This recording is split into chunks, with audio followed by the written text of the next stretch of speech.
CTET exam में NEP से प्रश्न पूछे जाते हैं। एनईपी और राष्ट्रीय शिक्षा नीति 2005 और इन दो टॉपिकों से इस क्लास में प्रश्न लिए गए हैं, बहुत ही महत्वपूर्ण प्रश्न।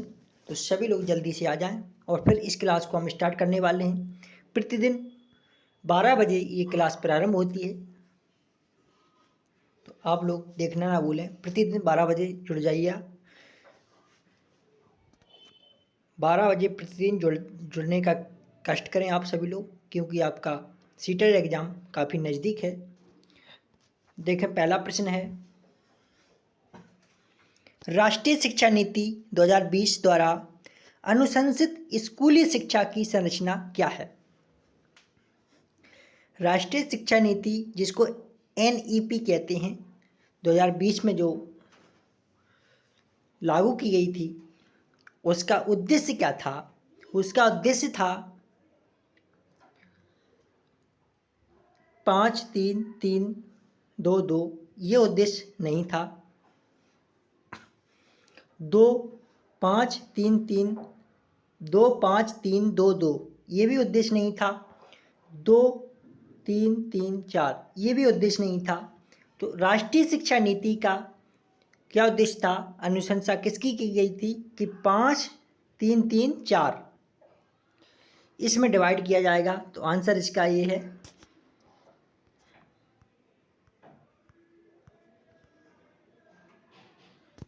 अगला प्रश्न है, सामाजिक आर्थिक रूप से वंचित समूह के छात्रों का अवधारण सुनिश्चित करने के लिए राष्ट्रीय शिक्षा नीति 2020 प्रस्तावित करता है कि पाठचर्या और शिक्षा शास्त्र किस प्रकार का होना चाहिए?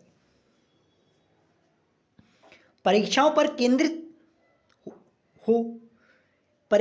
केंद्रित नहीं होना चाहिए। पाठ्य पुस्तकों पर केंद्रित ये भी नहीं होना चाहिए। संलग्न और संदर्भित हो या मानकीकृत भी नहीं होना चाहिए।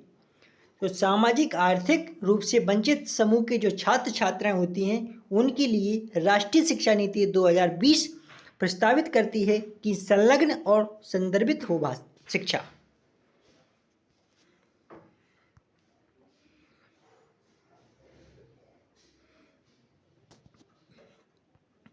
अगला प्रश्न है, राष्ट्रीय शिक्षा नीति 2020 में निम्न में से कौन सा कथन प्रस्तावित है? अपनी मातृभाषा में शिक्षित होना शैक्षिक और प्रौद्योगिक उन्नति में बाधक है। ये बाधक नहीं होता है। इसके बाद बच्चों को अंग्रेजी भाषा की प्रथम भाषा के रूप में सीखने और बोलने के लिए प्रोत्साहित करना। अंग्रेजी प्राथमिक भाषा नहीं है, एक सहभाषा है। इसके बाद बाल विद्यार्थियों के लिए बहुभाषी होने के उच्च संज्ञानात्मक लाभ द्विभाषी उपागम विद्यार्थियों में उलझन पैदा करता है और सीखने में बाधा डालता है। तो ये भी गलत है। आंसर इसका क्या है? सी। राष्ट्रीय शिक्षा नीति एनईपी जो 2020 प्रस्तावित है, वो मानती है कि बाल विद्यार्थियों के लिए बहुभाषी होने के उच्च संज्ञानात्मक लाभ हों। अगला प्रश्न है, राष्ट्रीय शिक्षा नीति 2020 पूरे देश के लिए प्राथमिक स्तर पर किस भाषा को निर्देश के माध्यम से प्रस्तावित करती है? राष्ट्रीय शिक्षा नीति एनईपी 2020 पूरे देश में जो प्राथमिक स्तर पर भाषा है उसको किस प्रकार देखती है? हिंदी के रूप में नहीं देखती है, अंग्रेजी के रूप में भी नहीं देखती है, संस्कृत के रूप में भी नहीं देखती। एक मातृभाषा और घर की भाषा होनी चाहिए।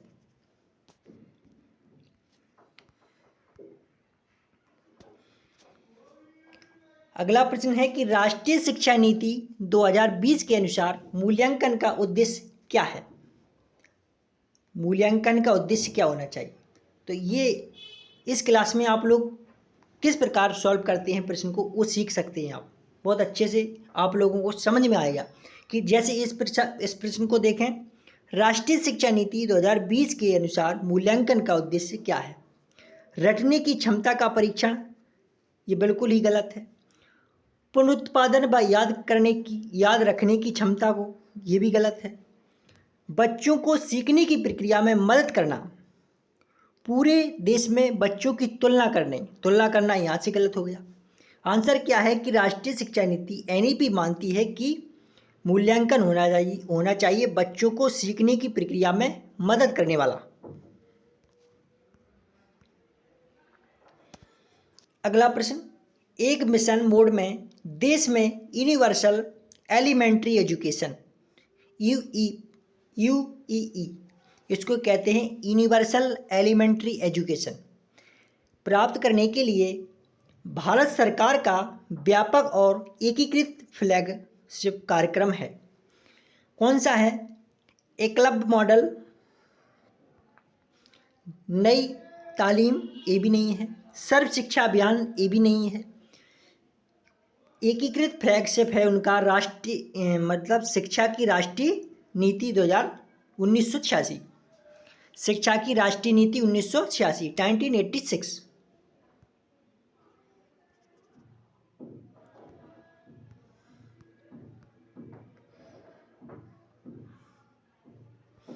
अगला प्रश्न है, राष्ट्रीय शिक्षा नीति 2020 के अनुसार शिक्षा को किस प्रकार मानना चाहिए?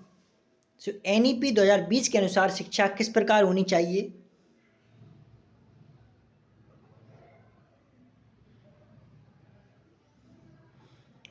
केवल पूर्व निर्धारित विषय वस्तुओं पर जो केवल पूर्व निर्धारित विषय वस्तु पर केंद्रित होना, ये नहीं होना चाहिए। इसके बाद समस्या समाधान पर केंद्रित होना बिल्कुल चाहिए। अधिगमकर्ताओं में समालोचनात्मक चिंतन का विकास करना चाहिए, ये भी बात सही है। इसके बाद अन्वेषण निर्धारित और खोज आधारित, ये भी होना चाहिए। तो आंसर इसका यहाँ थोड़ा मिस्टेक हुआ टाइपिंग में। दूसरा, तीसरा और चौथा इसका ए करेक्ट आंसर इसका। अगला प्रश्न है कि राष्ट्रीय शिक्षा नीति 2020 में प्रस्तावित बदलाव है। कौन सा बदलाव है? बहुविषयात्मक से कठोरता, ये नहीं है। संरचनाओं की समझ से परीक्षण के लिए, ये भी नहीं है। रचनात्मक मूल्यांकन से योगात्मक, ये भी नहीं है। मानकीकरण से लचीलापन होना चाहिए, यह बदलाव किया गया था राष्ट्रीय शिक्षा नीति 2020 में।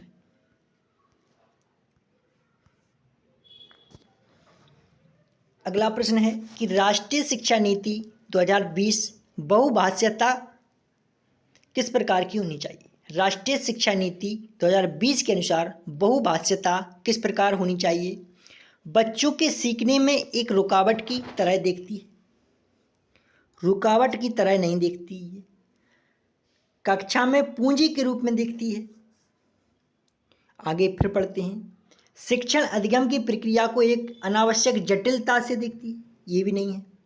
समावेशी शिक्षा में अवरोध पैदा करती है या अवरोध के रूप में देखती है, ये भी नहीं है। एक पूंजी के रूप में देखती है, ये सबसे बेस्ट ऑप्शन है इसका। राष्ट्रीय शिक्षा नीति 2020 दो बहुभाषीयता को दर्शाती है, कक्षा में एक पूंजी के रूप में देखती है। अगला प्रश्न है, राष्ट्रीय शिक्षा नीति 2020 सामाजिक आर्थिक रूप से वंचित समुदायों से आने वाले विद्यार्थियों की अवधारणा के लिए क्या प्रस्तावित करती है? रटकर सीखना बिल्कुल भी गलत है। पाठचर्या व मूल्यांकन का मानकीकरण, ये भी गलत है। प्रदर्शन उन्मुखी परीक्षण, ये भी गलत है। संदर्भित व अर्थपूर्ण पाठचर्या पर केंद्रित होना चाहिए, ये प्रस्तावित करती है।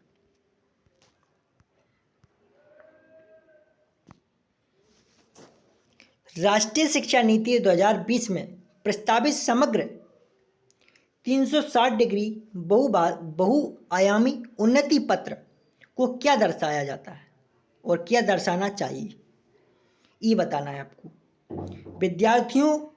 विद्यार्थी की अवधारणाओं में कमियां जिन पर अभिभावकों को मेहनत करनी चाहिए, ऐसा बिल्कुल भी नहीं है। विद्यार्थियों की संज्ञानात्मक क्षमताओं के अनुसार सही पहचान कर 8 बिंदु श्रेणी पैमाने पर नामांकन करना, ये भी गलत है।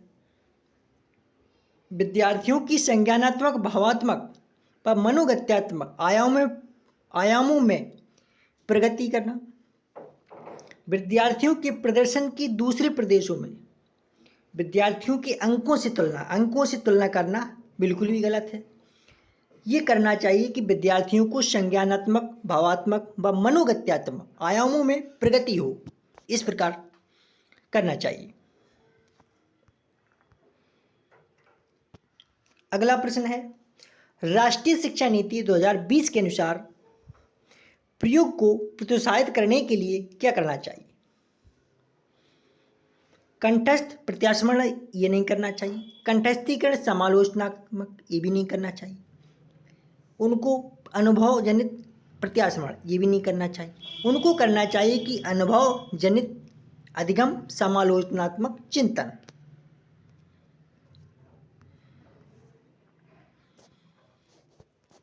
अगला प्रश्न है, दिव्यांग छात्रों की शिक्षा के संदर्भ में निम्नलिखित में से किस प्रावधान को राष्ट्रीय शिक्षा नीति 2020 द्वारा बढ़ावा नहीं दिया गया है?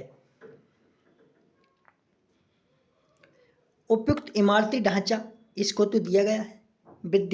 प्रत्येक विद्यार्थी के लिए एक शिक्षा और निजी शिक्षक, ये भी दिया गया है।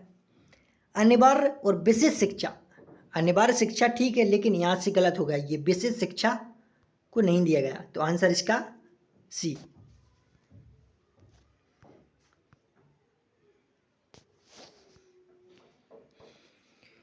अगला प्रश्न है कि राष्ट्रीय शिक्षा नीति 2020 क्या प्रस्तावित करती है?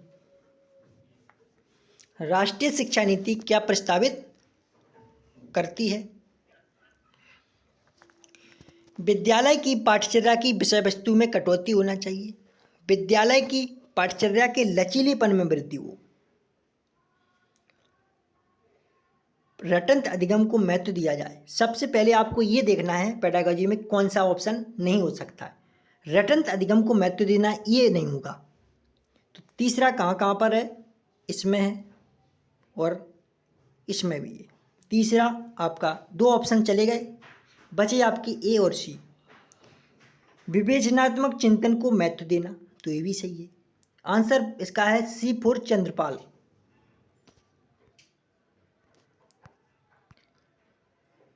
अगला प्रश्न, राष्ट्रीय शिक्षा नीति 2020 द्वारा सुझाई गई समग्र 360 डिग्री बहुआयामी रिपोर्ट क्या प्रस्तावित करती है?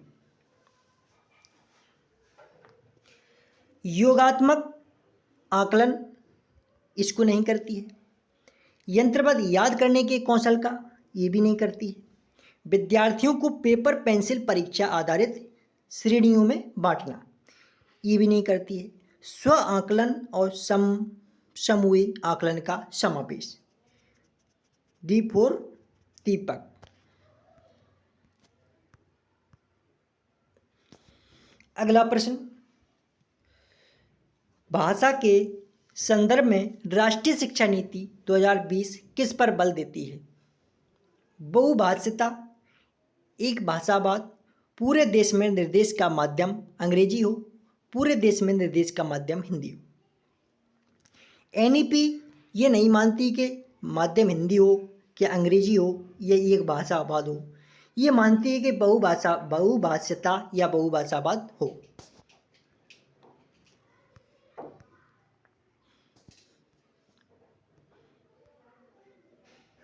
अगला प्रश्न है, राष्ट्रीय शिक्षा नीति 2020 के अनुसार निम्नलिखित में से कौन सा कथन सही है? सभी स्तर पर एक भाषावाद का अभ्यास किया जाना चाहिए, एक भाषावाद नहीं होना चाहिए, ये अनुशंसा नहीं करती है एनईपी 2020। रटकर सीखने, ये यहाँ से गलत हो गया। परीक्षण करने के लिए, दिव्यांग विद्यार्थियों के लिए प्रौद्योगिकी के प्रयोग को हतोत्साहित करना, यहाँ से ये गलत हो गया। हतोत्साहित का मतलब हो रोकना। इसके बाद D4 इसका दीपक आंसर है। शिक्षार्थियों को उनके सीखने के पथ और कार्यक्रमों को चुनने के लिए लचीलापन प्रदान किया जाना चाहिए।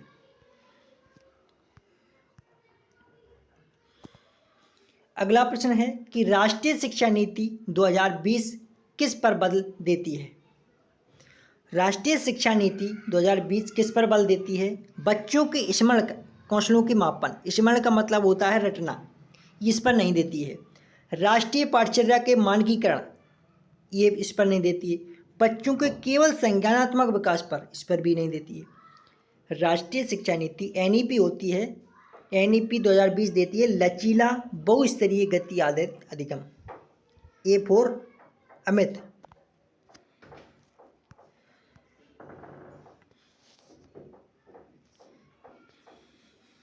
अगला प्रश्न, राष्ट्रीय शिक्षा नीति 2020 के अनुसार मूल्यांकन का उद्देश्य किसकी जानकारी देता है? राष्ट्रीय शिक्षा नीति 2020 के अनुसार मूल्यांकन का उद्देश्य किसकी जानकारी देता है? विद्यार्थियों की, जो विद्यार्थी की रटने की क्षमता है, इस पर बिल्कुल नहीं देता है। विद्यार्थी के सीखने में कमियां व अभाव ताकि उसकी असफलता की पुष्टि पहचान की जा सके, इस पर भी नहीं देती है। विद्यार्थियों का उसके सहपाठियों की तुलना में प्रदर्शन, ये भी नहीं देती है। विद्यार्थी को कक्षा में व कक्षा के बाहर कैसे सहायता दी जाए, इस पर अनुशंसा करती है। ये मूल्यांकन का उद्देश्य है। ए फॉर आशीष।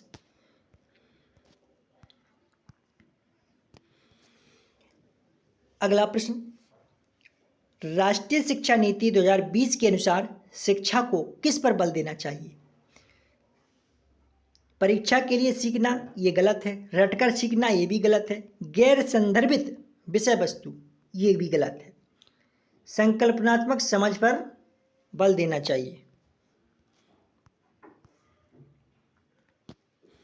अगला प्रश्न है, आकलन के संदर्भ में राष्ट्रीय शिक्षा नीति 2020 क्या प्रस्तावित करती है? परीक्षा के लिए सीखना, ये गलत है। आकलन के योगात्मक तरीके, ये भी गलत है। प्रत्यास्मरण, ये भी गलत है। आंसर इसका विश्लेषण और आलोचनात्मक सोच जैसे उच्च क्रम के कौशल का परीक्षण करना।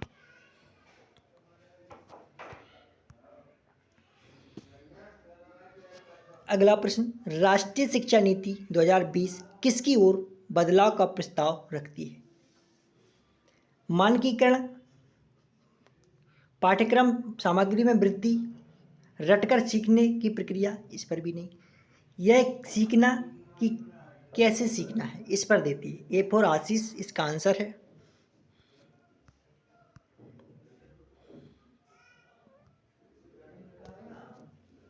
अगला प्रश्न है, राष्ट्रीय शिक्षा नीति एनईपी 2020 में आकलन के संदर्भ में विद्यार्थियों के लिए किस प्रकार का प्रगति पत्र प्रस्तावित किया गया है? ऐसे प्रगति पत्र जिसमें विद्यार्थियों के प्रदर्शन को अन्यों की तुलना में सापेक्ष किया हो। वर्ष पर्यंत पेपर और पेंसिल परीक्षण में पेपर पेंसिल करना, ये भी गलत है। 360 डिग्री बहुआयामी प्रगति, एक आयामी योगात्मक, यहाँ से गलत हो गया। आंसर इसका है सी फॉर चंद्रपाल। अगला प्रश्न, राष्ट्रीय शिक्षा नीति 2020 के अनुसार विद्यार्थियों के किन आयामों की प्रगति व अद्वितीयता को शामिल करता है या करना चाहिए? संज्ञानात्मक, सामाजिक, आध्यात्मिक, संज्ञानात्मक भौतिक, संज्ञानात्मक भावात्मक, मनोगत्यात्मक। आंसर इसका सी फॉर चंद्रपाल।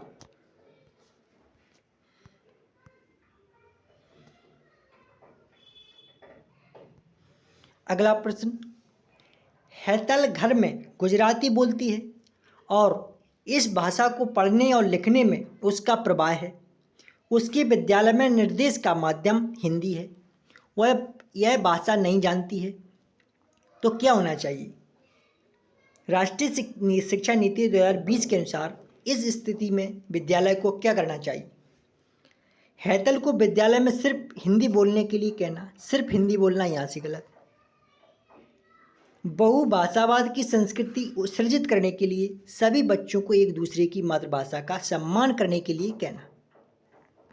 अध्यापक को हैतल से कहना चाहिए कि उसने जो कुछ घर में सीखा उसे भूल जाओ। भूल जाना ये गलत है। हैतल को उस अनुभाग में भेज देना चाहिए निर्देश जिसमें निर्देश का माध्यम अंग्रेजी हो। निर्देश देना ये गलत हो गया। बी फॉर बबलू, बहुभाषावाद की संस्कृति सृजित करने के लिए सभी बच्चों को एक दूसरे की मातृभाषा का सम्मान करने के लिए कहना चाहिए। अगला प्रश्न है कि राष्ट्रीय शिक्षा नीति 2020 सुझाती है कि कक्षा अधिगम को पाठ्यपुस्तकों तक सीमित करने के बजाय अधिगम और शिक्षा किस प्रकार होनी चाहिए। तथ्यों और ज्ञान के कंठस्थीकरण, ये यहाँ से गलत हो गया। प्रत्येक 3 माह के बाद विद्यार्थियों की विषय वस्तु को बढ़ावा देना, विषय वस्तु को बढ़ावा नहीं देना चाहिए। पर खोजबीन और समालोचनात्मक चिंतन के विकास पर केंद्रित होनी चाहिए। परीक्षाओं के लिए यहाँ से गलत हो गया। सी फॉर चंद्रपाल,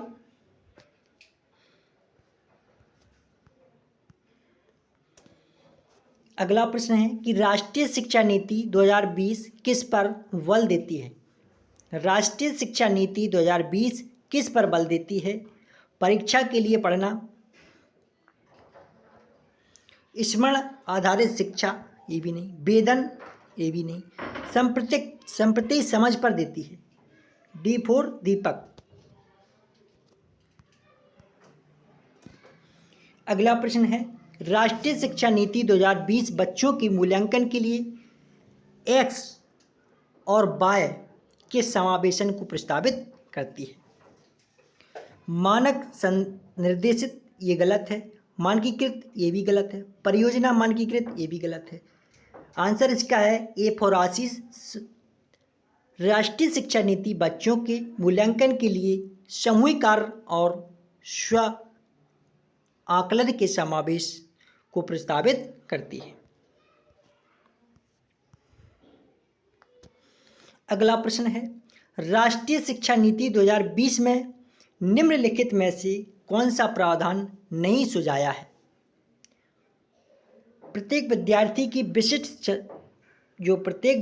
की विशिष्ट क्षमताएं पहचानना और बढ़ावा देना महत्वपूर्ण है, ये मानता है। रट्टा मारकर सीखने और परीक्षाओं के लिए सीखने की बजाय संप्रत्यात्मक समझ पर बल देना चाहिए, ये भी बात सही है। सृजनात्मकता पर पर्याप्त ध्यान देना चाहिए और तार्किक निर्णय करने और नवाचारिता के प्रोत्साहित करने के लिए विवेचनात्मक चिंतन को बढ़ावा देना चाहिए, ये भी बात सही है। लेकिन बच्चों में अनुपालन को बढ़ावा देने के लिए अध्यापक को इनाम और दंड को इस्तेमाल करना, यही गलत है। आंसर इसका डी फॉर दीपक।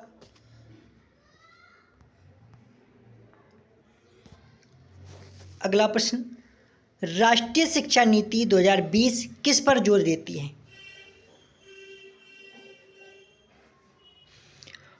पाठ्य पुस्तकों को रटकर याद करना, इस पर नहीं देती है। पाठ्य पुस्तकों को गैर संदर्भित, इस पर भी नहीं देती। मानकीकरण, इस पर भी नहीं देती। पाठचर्या को लचीलापन होना चाहिए, ए फॉर आशीष इसका आंसर है। अगला प्रश्न है राष्ट्रीय शिक्षा नीति 2020 के अनुसार विद्यार्थियों का रिपोर्ट कार्ड जो अभिभावकों को दिया जाएगा वह किस प्रकार होना चाहिए। मानक संदर्भित परीक्षण आधारित, ये नहीं होना चाहिए। मानदंड संदर्भित परीक्षण, ये भी नहीं होना चाहिए। विद्यार्थी के प्रदर्शन को उनके सहपाठियों से तुलना के रूप में प्रस्तुत करना, ये भी नहीं होना चाहिए। विद्यार्थी की प्रगति व विशिष्टता को प्रतिबिंब करें, टी फॉर दीपक।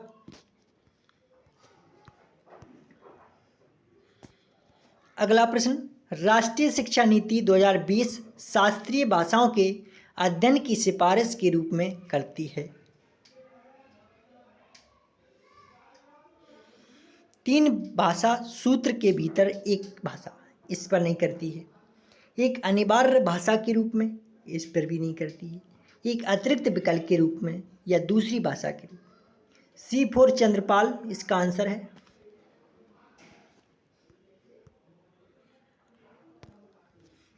अगला प्रश्न राष्ट्रीय शिक्षा नीति 2020 यह प्रस्ताव रखती है कि प्राथमिक कक्षाओं के बच्चों को उनके घर की स्थानीय भाषाओं में पढ़ाया जाना चाहिए। ए फॉर आशीष और ये सभी ऑप्शन कट होते हैं।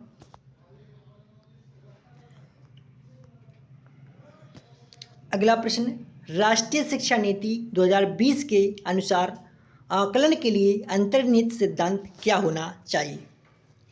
मुख्य रूप से रटने के कौशल का परीक्षण, केवल विषय वस्तु, ये भी गलत, सभी विद्यार्थियों के लिए उनका सीखने और विकास का अनुकूलन करना, विद्यार्थियों का वर्ष के अंत में परीक्षण करना, ये भी नहीं होना चाहिए। सी फॉर चंद्रपाल, सभी विद्यार्थियों के लिए उनका सीखना और विकास का अनुकूलन करना चाहिए। अगला प्रश्न, भारतीय संसद ने दिव्यांग व्यक्तियों के लिए निम्नलिखित में से कौन सा कानून हाल ही में पारित किया गया है? शिक्षा का अधिकार अधिनियम, ये नहीं हुआ। दिव्यांग के साथ व्यक्तियों का अधिकार अधिनियम, ये भी नहीं किया गया। राष्ट्रीय शिक्षा नीति, ये भी नहीं किया। बी फॉर बबलू, निःशक्त व्यक्ति समान अवसर अधिकार संरक्षण और पूर्ण भागीदारी अधिनियम, ये किया है। इसका आंसर क्या है? B for Bablu.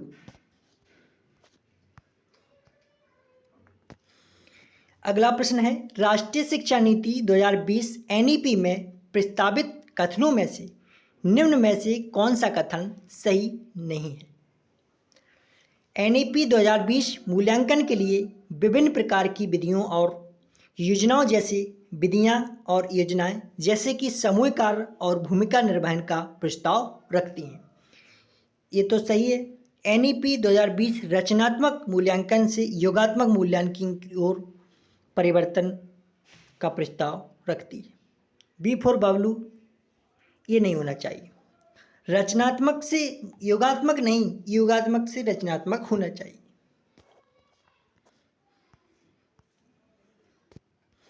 अगला प्रश्न, राष्ट्रीय शिक्षा नीति 2020 के अनुसार अधिगम कैसा होना चाहिए? विषय वस्तु अभिमुखी, पाठ्यपुस्तक केंद्रित, व्यवहारात्मक, ये होना चाहिए प्रयोगात्मक। सी फॉर चंद्रपाल। अगला प्रश्न, राष्ट्रीय शिक्षा नीति 2020 के अनुसार विद्यालयों में मूल्यांकन का अभिरूप X से Y हो जाना चाहिए। किस प्रकार? लचीला उपागम कठोर मानकीकृत, ये नहीं होना चाहिए। अधिगम रटकर याद करना, ये नहीं होना चाहिए। रचनात्मक से योगात्मक, ये नहीं होना चाहिए। ये फॉर आशीष, योगात्मक से रचनात्मक होना चाहिए। अगला प्रश्न है, निम्न में से कौन सी शिक्षा शास्त्रीय रणनीति राष्ट्रीय शिक्षा नीति 2020 द्वारा प्रस्तावित है? अन्वेषण आधारित, ये तो है। कथावाचक आधारित शिक्षा शास्त्र, वेदन तथा बार बार अभ्यास, ये नहीं है। तीसरा कहाँ पर है? ए कट गया, ए कट गया, ए कट गया। तो आपके पास ऑप्शन बचा है 1, 2, 4। B for Bablu.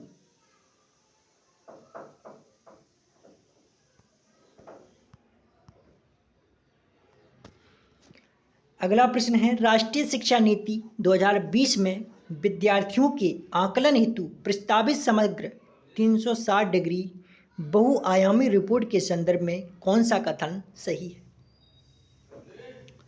रिपोर्ट में स्वयं का और सहपाठियों का आकलन सम्मिलित होगा, ये तो सही है। रिपोर्ट में विद्यार्थियों की संज्ञानात्मक, भावात्मक और मनोगत्यात्मक आयामों की प्रगति शामिल होगी, इसका भी वर्णन किया गया है एनईपी में। लेकिन रिपोर्ट घर और विद्यालय के मध्य एक महत्वपूर्ण संबंध हो, ये भी होना चाहिए। रिपोर्ट केवल व्यक्तिगत कार्यों पर केंद्रित हो, इसका नहीं किया गया था। तो यही डी फॉर दीपक इसका आंसर है। अगला प्रश्न, राष्ट्रीय शिक्षा नीति 2020 प्रस्तावित करती है कि शिक्षा किस प्रकार होनी चाहिए? वेदन और अभ्यास ये नहीं होना चाहिए। पाठ्यपुस्तक और शिक्षा केंद्रित ये भी नहीं होना चाहिए। परीक्षा के लिए ये भी नहीं होना चाहिए। अन्वेषण प्रेरित खोज अनुमुखी होना चाहिए। B for Bablu. अगला प्रश्न, आकलन के संदर्भ में राष्ट्रीय शिक्षा नीति 2020 निम्न में से क्या प्रस्तावित करती है? योगात्मक आकलन, परीक्षा के लिए अधिगम ये भी नहीं, पेपर और पेंसिल ये भी नहीं, C4 चंद्रपाल 360 डिग्री बहुआयामी प्रगति उन्नति पत्र। अगला प्रश्न है, राष्ट्रीय शिक्षा नीति 2020 किस उपागम के लिए शिक्षण शास्त्रीय बदलाव की अनुशंसा करती है? संरचनात्मक वादी, व्यवहारवादी, रटने पर आधारित अधिगम, अवधारणात्मक समझ, इसकी अनुशंसा करती है। B for Bablu. तो आज की ये अंतिम प्रश्न था। प्रतिदिन सभी विद्यार्थी 12 बजे आ जाइए, तो 12 बजे यहाँ पर क्लास आप लोगों को प्रोवाइड कराई दी जाती है। यदि आप लोगों ने अभी तक चैनल को सब्सक्राइब नहीं किया है तो Anushka academy Gwalior YouTube channel है, यहाँ आप लोग सब्सक्राइब करें और यहाँ सीटेड हो या यूपीटेड हो या रीट हो या ऐसे सुपरटेड हो, इन सभी टीचिंग एग्जाम का ये यूट्यूब चैनल यहाँ पर कराई जाएगी। अगली क्लास में फिर मिलेंगे, तब तक के लिए सभी लोगों को शुक्रिया।